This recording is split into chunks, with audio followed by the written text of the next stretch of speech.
സത്യം പറഞ്ഞ നിങ്ങളുടെ ബന്ധുക്കാരാന്ന് പറയാൻ എനിക്ക് നാണക്കല സത്യം പറഞ്ഞ. എന്റെ ഓമനക്കുട്ട, ഞാനൊരു കാര്യം പറയട്ടെ. എന്റെ ഭർത്താവല്ലേ ഞാന് കല്യാണം കഴിച്ചോട്ട് വന്ന പണിക്ക് പോകണ്ടായോ? എന്റെ ഓമനക്കുട്ട എങ്ങനെ ജീവിക്കും? എന്റെ ഓമനക്കുട്ട ഓമനക്കുട്ടന്റെ വീട്ടിലാണെങ്കിൽ ഭാര്യ എങ്ങനെയാ നോക്കുന്നത്? എന്റെ ഓമനക്കുട്ട അവിടെ ഓമനക്കുട്ട അങ്ങനെ ഇത്ര നേരം അവള് പറഞ്ഞേ ഓമനക്കുട്ട. അപ്പൊ അവിടെ ഓമനക്കുട്ട, നിന്നോട് ഞാനൊരു കാര്യം പറയട്ടെ.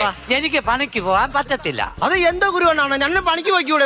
എന്നോട് ഡോക്ടർ പറഞ്ഞ് റെസ്റ്റ് എടുക്കണമെന്ന്. എന്തുവാന്നറിയാമോ? 17 വർഷങ്ങൾക്ക് മുമ്പ് മലമ്പനി വന്നു. മലമ്പനിയോ? അന്ന് ആ ഡോക്ടർ പറഞ്ഞ എന്തോന്നറിയാമോ? റെസ്റ്റ് എടുക്കണമെന്ന്. അതിന് റെസ്റ്റ് എടുത്തോണ്ടിരിക്കുക 17 വർഷമായിട്ട്. ഇത് വേറെ ഏതെങ്കിലും ഡോക്ടറെ പോയി കണ്ടിട്ട് ഇറങ്ങി പണിക്ക് പോകാൻ നോക്കണ്ട. എടാ, ഈ ഡോക്ടർ പറയണ്ടേ? അത് ഞാൻ റെസ്റ്റ് എടുക്കണ്ട മതിയെന്ന് പറയണ്ടേ? അതെന്തോന്ന് ചോദിക്കട്ടെ, ആ ഡോക്ടർ ഇല്ലയോ എന്റെ ഓമനക്കുട്ട മരിച്ചുപോയി. അതെന്റെ കുഴപ്പമാണോ? അപ്പൊ വേറെ ഡോക്ടറും പോയി കാണ്. അതെനിക്ക് വിശ്വാസം പോരാ. വ്യാജ ഡോക്ടറുള്ള കാലവാ.